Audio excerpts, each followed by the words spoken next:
देखिए ये क्रियाकांड कहां से चालू हुआ आपको पता है? आपको बिल्कुल पता नहीं। आप लोग भोली भाली जनता है, आपको गुमराह कर रखा है। आप कह रहे हैं जो हमारे गांव के गुरु हैं, आपके गांव के गुरु हैं 5 फेल पंडित जी हैं जो आपको बता रहे हैं। उन्हें जो भी पता नहीं है 5 फेल पंडित जी हैं, उनको जो भी पता नहीं है कि लिखो कहा है भागवत में। आपसे मैं कहते ऐसा ऐसा कर लो, बताओ यार आप। देवताओं की बात आती है, पूजा की बात आती है ना, तभी यही बात आती है। ये सब लोग कहते हैं एक मंदिर में भगवान है, क्या रखा है मंदिर में? अब गोबर का गणेश जी बना दिया, तो यही बात होती है। तो भाई तुम भगवान को शादी करते हो, बच्चों की कुछ भी करते हो, कोई भी अनुष्ठान करते हो, उसमें आप बुलाते हो उनको, तो क्या कहते हैं सबसे पहले कि पहले गणेश जी का पूजन होगा। कहते हैं और गोबर के गणेश बना करके आपके वहां पर रखे जाते हैं, उससे सब प्रथम पूजा होती है आपकी। होती है कि नहीं होती है? तो आप बताइए, आप गोबर को पुजवाते हैं जो, उनको कितना? नमस्कार, आप देख रहे हैं आध्यात्मिक डिबेट चैनल पर आध्यात्मिक ज्ञान चर्चा। दो पक्षों के बीच में एक तरफ है संत रामपाल जी महाराज जी के शिष्य और दूसरी तरफ वो जगत के लोग हैं जो संत रामपाल जी महाराज जी के शिष्य नहीं हैं। इन दोनों पक्षों के बीच में विवाद चल रहा है कि आदि गणेश कौन है। क्या गोबर का गणेश जो है वह भगवान है, और जो गोबर के गणेश बनाते हैं उन महाशयों, उन धर्म गुरुओं को कितना ज्ञान था? क्या वह ज्ञानी थे? क्या गोबर के गणेश भगवान हो सकते हैं? तो आइए जानते हैं विस्तार पूर्वक इस आध्यात्मिक ज्ञान चर्चा के माध्यम से। देखिए ये क्रियाकांड कहां से चालू हुआ आपको पता है? आपको बिल्कुल पता नहीं। आप लोग भोली भाली जनता है, आपको गुमराह कर रखा है। आप कह रहे हैं जो हमारे गांव के गुरु हैं, आपके गांव के गुरु हैं 5 फेल पंडित जी हैं जो आपको बता रहे हैं। उन्हें जो भी पता नहीं है 5 फेल पंडित जी हैं, उनको जो भी पता नहीं है कि लिखो कहा है भागवत में। आपसे मैं कहते ऐसा ऐसा कर लो, बताओ यार आप कितनी भोली जनता हो। आप अपनी शादी करते हो, बच्चों की कुछ भी करते हो, कोई भी अनुष्ठान करते हो, उसमें आप बुलाते हो उनको, तो वे क्या कहते हैं सबसे पहले कि पहले गणेश जी का पूजन होगा। कहते हैं और गोबर के गणेश बना करके आपके वहां पर रखे जाते हैं, उससे सब प्रथम पूजा होती है आपकी। होती है कि नहीं होती है? तो आप बताइए, आप गोबर को पुजवाते हैं जो, उनको कितना ज्ञान होगा? जो आपसे गोबर की पूजा करा के आपके मन में कहते हैं कि आप मान लो कि गोबर जी के जो भगवान है, आपके गणेश जी हैं। देखो वही बात आ गई ना सर, ये बस ये पूजा, ये भगवान को नहीं मानते, बस ऐसी इसी प्रकार से नहीं। ये कहते हैं ये तुम्हारे भगवान, ये पत्थर कैसे हो गए? अभी गोबर का गणेश बना दिया इन्होंने, अब कहते हैं कि फिर पत्थर की पूजा करते हैं। ये भगवान को मानते नहीं है सर, यही बात होती है। यहाँ के देखो संत रामपाल जी महाराज के सभी व्यवस्थाएं देखी हमने सर, बहुत अच्छी लगी। भागवत कथा में जाते हैं, मतलब बहुत बढ़िया व्यवस्था लगी, सभी व्यवस्थाएं बहुत बढ़िया लगी। लेकिन जब देवी देवताओं की बात आती है, पूजा की बात आती है ना, तभी यही बात आती है। ये सब लोग कहते हैं एक मंदिर में भगवान है, क्या रखा है मंदिर में? अब गोबर का गणेश जी बना दिया, तो यही बात होती है। तो भाई तुम भगवान को मानते नहीं है सर। बताइए सर। सर इनने कहा है कि गोबर का गणेश जी बना दी। मैंने बनाया गणेश क्या आपने बनाया गणेश? मैंने तो बता दिया। उस गोबर के गणेश को बनाया आपके धर्म गुरुओं ने बनाया, आपने बनाया, मैंने तो उनको बता दिया। जैसे अगर कोई चिट्ठी पे लिखा हो कि यहाँ से जाने का दिल्ली का रास्ता है, कोई बता दे तो वो उसका डलवाया रास्ता हो जाएगा आपका। उसने डलवा दिया, उसने तो बता दिया कि ये रास्ता है। इसलिए आपने गोबर के गणेश बनाया, आपके धर्म गुरुओं ने बनवाया, आपने बनाया, पूजा की, मैंने तो बता दिया। आप बोले कि गोबर के गणेश बनवा दिया, बता हमने बनवा दिया। देखिए जो कह रहे हैं ना, तो देखिए हम जो आदि गणेश है, हम आदि गणेश, जब जैसे इन गणेश को तो आप कब से मानते हैं? जब शंकर जी की शादी हुई, शंकर जी के पुत्र हो गए, उनको गणेश मानने लगे आप, उनकी पूजा करने लगे। जब उनकी शादी में जो जिस गणेश की पूजा हुई थी वो कौन सा गणेश था बताइए आप? जबकि हम आदि गणेश को मनाते हैं। संत रामपाल जी महाराज जी ने आदि गणेश जो सनातन का गणेश है, उस गणेश की पूजा करते हैं, भक्ति करते हैं। भक्ति करना, पूजा करना एक ही बात होती है। ये मतलब नहीं होता है कि हम उसके ऊपर अगरबत्ती घुमा दें या उसके ऊपर जल चढ़ा दें तो भक्ति पूजा हो गई। उसका नाम जाप करेंगे, जो उसने कहा है, हमारे सदग्रंथ कह रहे हैं कि उनका जाप करो, जाप करो, और तुम कह रहे हो उन पर जल चढ़ाओ, जल चढ़ाओ। ये तो मनमाना आचरण करा रहे हैं सर। ये हम जो गणेश जी का जाप करेंगे, जो आप बताते हो, आप लोग करते हैं, तो क्या हम जो करेंगे तो उससे गणेश जी को वो प्राप्त हो जाएगा? बिल्कुल होगा, क्यों नहीं होगा। जैसे आपका चिट्ठी आपके नाम आएगा तो आपके घर तक नहीं पहुंचेगा। और फिर जो हम आरती घुमाते हैं, जल चढ़ाते हैं, उससे काम नहीं बनता। उससे कुछ भी नहीं होगा, वो मनमाना आचरण है, उससे कुछ भी नहीं होगा। स्पष्ट आपकी गीता जी कह रही है कि जो शास्त्र विधि को त्याग कर मनमाने आचरण करते हैं उनका कोई लाभ नहीं होगा। तो आपको तो कोई लाभ होगा ही नहीं। अब आपके प्रारब्ध का कर्म जो है वो आपको मिलता रहेगा, आप उसमें सुख दुख जो मिल रहा होगा वो मिलता रहेगा। आप समझ रहे हैं हमारे सुख आ रहे तो हमारे वही आ रहे हैं, उसी से आ रहे हैं, जबकि वो तो आपके प्रारब्ध के कर्म से मिल रहा है, सुख दुख जो मिल रहा है। जब तक यथार्थ भक्ति, शास्त्र के अनुकूल भक्ति नहीं करोगे, जब तक कुछ लाभ नहीं होगा। शास्त्र के अनुकूल भक्ति करने से लाभ होगा। शास्त्र की अनुकूल भक्ति क्या है सर? देखिए शास्त्रों में जो बताया है वो शास्त्र के अनुकूल है। जैसे हमारे शास्त्रों में, गीता जी में, देवी पुराण में। और फिर देखिए आपने कहा है, सबसे पहली बात विटंबना यहाँ पर फंसी है भैया। आप इनको ये समझाएं, जब तक पूर्ण गुरु ना मिल जाए, बिना पूर्ण गुरु के हो ही नहीं सकता है। तत्वदर्शी संत क्यों लिखा है? जैसे गुरु तो बहुत थे, गीता जी में क्यों पूर्ण गुरु को लिखा है? क्यों तत्वदर्शी संत कहा है? जब तक तत्वदर्शी संत नहीं मिलेगा तब तक मार्ग बताने वाला गुरु ही नहीं होगा। मुझे नकली धर्म गुरुओं से काम ही नहीं चलेगा, इसलिए नकली बोल रहे हैं हम। तो क्या आपके गीता जी में ये बात बताई गई है कि जो संत रामपाल जी महाराज जो ज्ञान बता रहे हैं, ये ज्ञान जो अब चला हुआ है, अब के बारे में बोला गया था क्या गीता में?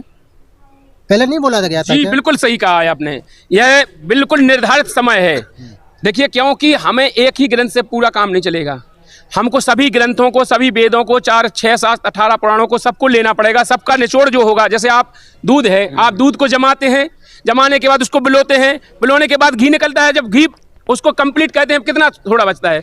अगर 5 लीटर घी में, दूध में अपन को 250 ग्राम घी निकलता है। इसी प्रकार अपने सभी सदग्रंथों का सार है, जो मूल सार है, उसका निचोड़ चाहिए अपन को।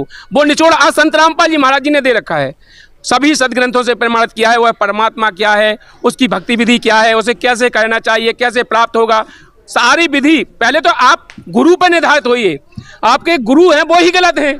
जब गुरु गलत रहेंगे तो मार्गदर्शन आपका गलत रहेगा। असली गुरु की कैसे पहचान करेंगे हम? हाँ, असली गुरु जो है हमारा, जो हमारे मंदिर में जो पंडित जी बैठते हैं, हम तो उन्हीं को असली गुरु मानते हैं, क्योंकि हमको वो सनातन धर्म से हमारे दादाजी लोग, हमारे पिताजी लोग वो ही करते आ रहे हैं, हम तो वो ही करेंगे। क्योंकि हमने तो अभी आज देखा हुआ है कि ये संत रामपाल जी महाराज जी जो हैं आपके तो गुरु हैं, जो हम तो नहीं जानते, हम अभी आए हैं और हमने व्यवस्थाएं देखी आश्रम में तो काफ़ी अच्छी लगी है। लेकिन आपने जो बात की है कि पूर्ण गुरु, तो हमको कैसे आप प्रमाण करेंगे कि पूर्ण गुरु कौन है? हम तो वही उसी में अटके हुए अभी।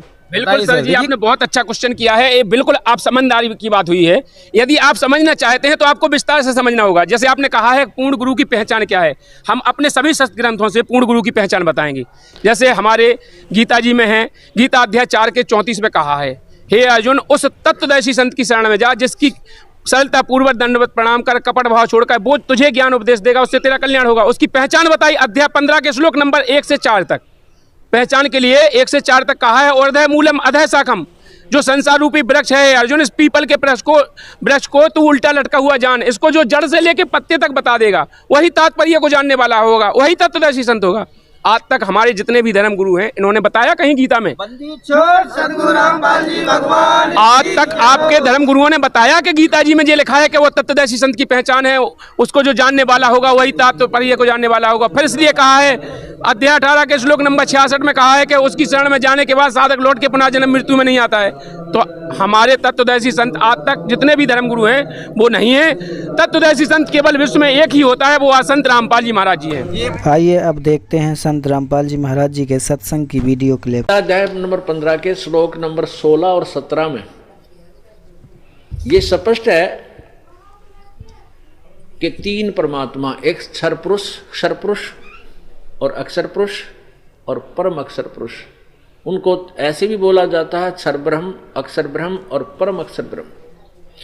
अब वो तीनों हैं, जड़ तो परम अक्षर ब्रह्म है, अक्षर पुरुष कहो, अक्षर परम अक्षर पुरुष कहो, और तना और डार, ये इसमें जानकारी दी है पवित्र गीता जी अध्याय नंबर 15 के श्लोक नंबर 16-17 आपको दिखाते हैं। देखिएगा, श्रीमद् भगवत गीता, इसके अनुवादक हैं जय दयाल गोविंद का, गीता प्रेस गोरखपुर से प्रकाशित है।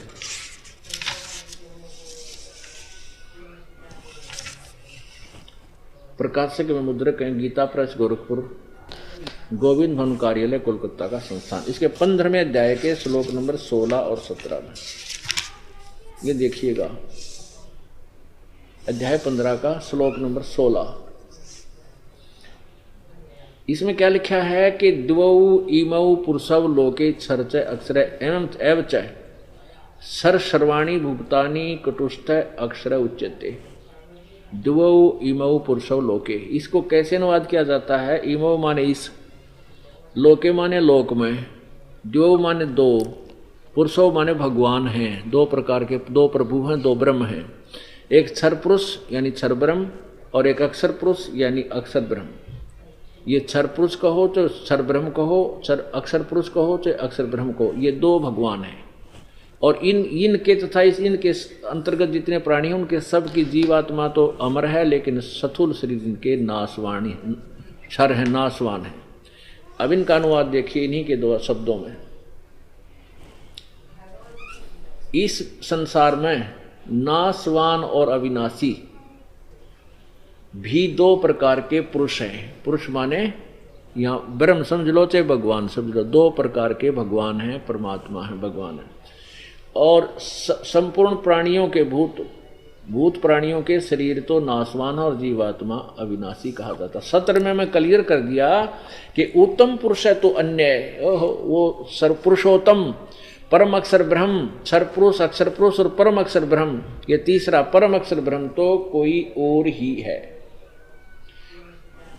उत्तम पुरुष है तो अन्य परमात्मा इति उदाहरतः ये लोकत्रयम् आविश्य विभर्ति अवय ईश्वर है। उत्तम पुरुष तो ऊपर वाले इन दोनों से, इस संसार में नासवान और विनाशी, क्षर और अक्षर, क्षर पुरुष और अक्षर पुरुष, ये दो परमात्मा हैं। और यहाँ स्पष्ट कर दिया कि वो परमात्मा तो इन दोनों से भी अन्य ही है। उत्तम पुरुष तो अन्य ही है, ऊपर वर्णित दोनों से न्यारा है, जो तीनों लोकों में प्रवेश करके सबका धारण पोषण करता है, अविनाशी परमेश्वर परमात्मा कहा जाता है। भजन करो उस रब का जो दाता है कुल सब का, भजन करो उस रब का जो दाता है कुल सब का।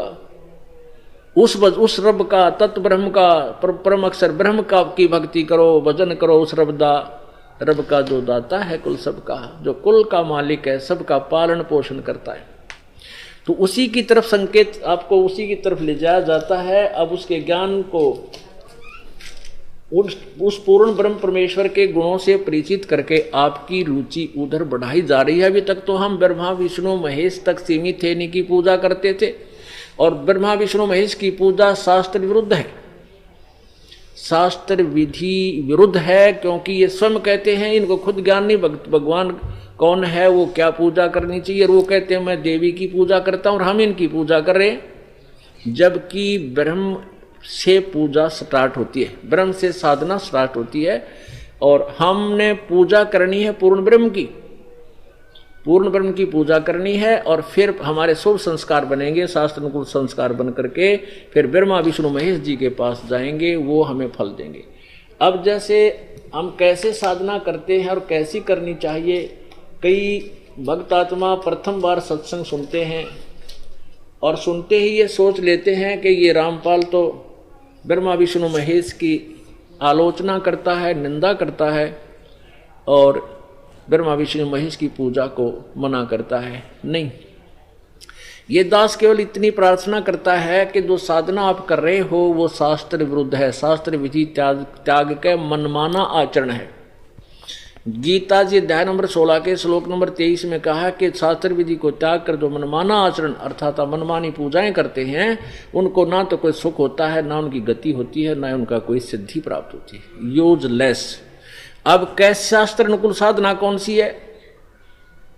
गीता जी अध्याय नंबर 18 के श्लोक नंबर 62 में कहा कि अर्जुन तू सर्वभाव से उस परमेश्वर की शरण में जा, उसकी कृपा से तो परम शांति और शाश्वत स्थान को प्राप्त होगा। अब उस परमेश्वर की भक्ति कैसे करनी है, हम कर किसकी रहे हैं, शास्त्र अनुकूल साधना कौन सी है, देखिएगा। अब जैसे आप कोई भक्ति रूपी पौधा लाए, आप मान ले आम का पेड़ लाए, पौधा छोटा सा, और उसको ला करके आपने मिट्टी या गमले में कैसे लगाया, जड़ को मिट्टी में दबा दिया गहरा, और फिर पूजा शुरू की, सिंचाई शुरू की जड़ की, और उस जड़ की सिंचाई करने से वो पौधा फिर पेड़ बन गया, फिर उसके टहनियाँ आई, शाखाएं, उन शाखाओं का फल लगे, उन फलों से हम वो फल हमें उन शाखाओं ने दिए। तो वृक्ष की जो शाखा होती हैं वो अनादरणीय नहीं, वो कोई अभिन्न, वो भिन्न अंग नहीं है, पेड़ का अभिन्न अंग है। उनको छोड़ना, तोड़ना, फेंकना कोई कह नहीं सकता जो समझदार व्यक्ति होगा।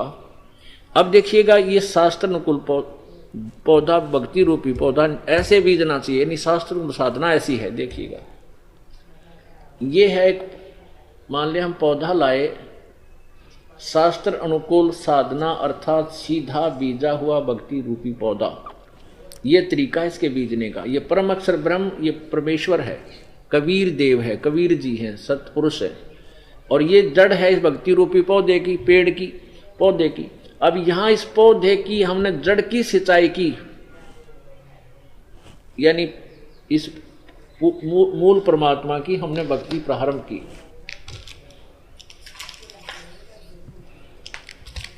अब दूसरे शब्दों में ये देखिएगा,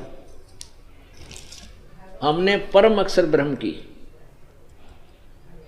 हमने परम अक्षर ब्रह्म की पूजा शुरू की ये, और इस परम अक्षर ब्रह्म से फिर ये पूर्ण ब्रह्म समझो ये जड़ है, और ये अक्षर ब्रह्म अर्थात अक्षर पुरुष ये तना है। इस जड़ से खुराक फिर ये जो सिंचाई ये पूजा, इस पूजा की फल कहाँ यहाँ से शुरू हुआ और यहाँ गया तना में, फिर ये है डार, मोटी डार, इसको अक्षर ब्रह्म कहो या अक्षर पुरुष कहो, ये निकाल। और इसके ये 3 पुत्र हैं, रजगुण ब्रह्मा, सतगुण विष्णु, तमगुण शिव जी रूपी शाखा हैं। अब ये यहाँ सिंचाई, ये सारी खुराक जड़ से चली और इन तीनों शाखाओं को फल लगे, यानी बड़ा हुआ पेड़ और फिर फल लगेंगे इन ब्रह्मा विष्णु महेश रूपी शाखाओं को। ये हमें फल देंगे उस समय जब हम इस पूर्ण ब्रह्म की पूजा करेंगे, इसकी सिंचाई करेंगे। शास्त्र कुल साधना है, इसकी भक्ति करने से हमारे शुभ संस्कार बनेंगे और इस शुभ संस्कार फिर हमारे यहाँ आ जाएंगे ब्रह्मा विष्णु महेश के पास। ये बिना मांगे देंगे आपको, ये टहनी अपने आप लदपद हो जाएंगी। और आप क्या कर रहे हो, आप जी ऐसी पूजा कर रहे हो। आप जी ने क्या कर रखा है, इस भक्ति रूपी पौधे को उल्टा बीज रखा है। आपने क्या किया है, ब्रह्मा विष्णु महेश रूपी शाखाओं को तो जमीन में गाड़ दिया, मिट्टी में, और इनकी पूजा शुरू कर दी और इस जड़ को छोड़ दिया जिसकी पूजा। ये शास्त्र विरुद्ध साधना है, ये शास्त्र विधि त्याग का ये मनमाना आचरण है जो आपको कोई लाभ नहीं दे सकता। ये साधना आप जी कर रहे हैं, ये समझ लीजिए। आपने रजगुण ब्रह्मा सतगुण विष्णु रूपी शाखाओं को तो इनकी तो पूजा शुरू कर दी और ये जड़ छोड़ दी। आपने करना कैसे चाहिए था, आप जी ने ऐसे करना चाहिए था, ऐसे करना चाहिए था। अब ये दास क्या कहता है कि ये जो पूजा आप करें ब्रह्मा विष्णु महेश की, शास्त्र विधि त्याग कर मनमानी पूजाएं हैं, ये भक्ति रूपी पौधे को आप व्यर्थ कर रहे हो। आप केवल सीधा कर लीजिए, ऐसे कर लो बस, नथिंग एल्स। फिर देखना है पूजा करो परमेश्वर की और यहां से आपके शुभ संस्कार ब्रह्मा विष्णु महेश के पास जाएंगे, अर्थात ये ब्रह्मा विष्णु महेश रूपी टहनियां लदपद होंगी फलों से और फिर आपको लाभ, यही तरीका है परमात्मा से लाभ लेने का। तो इसमें इस दास ने कौन सी ब्रह्मा विष्णु महेश की निंदा कर दी और कौन सा इनको छोड़ने को बता दिया। केवल जो अनभिज्ञ हैं, ज्ञान सुनते नहीं, छोटी सी बात सुनकर चिंगरजा हैं, 20 जगह जाकर बुराई कर देते हैं, वो आप तो दोषी हैं और जनता के हृदय को मलिन करने के भी पापी होंगे, ताकि वो बेचारे यहाँ नहीं आ पाएंगे इसी द्वेष में कि रामपाल तो निंदा करता है देवताओं की। नहीं, निंदा करता जीव कट जा महापुरुषों की। हम जिसकी जितनी पावर है, जिसकी जितनी सचिति है, वो ज्यों की तो उन्हीं की हिस्ट्री से, उन्हीं की जीवनी से पढ़कर सुना रहा है, दिखा रहा है और कुछ अपनी तरफ से मिला नहीं रहा। और इसको जो निंदा कहता है वो कितना बुद्धिमान होगा आप समझ लेना।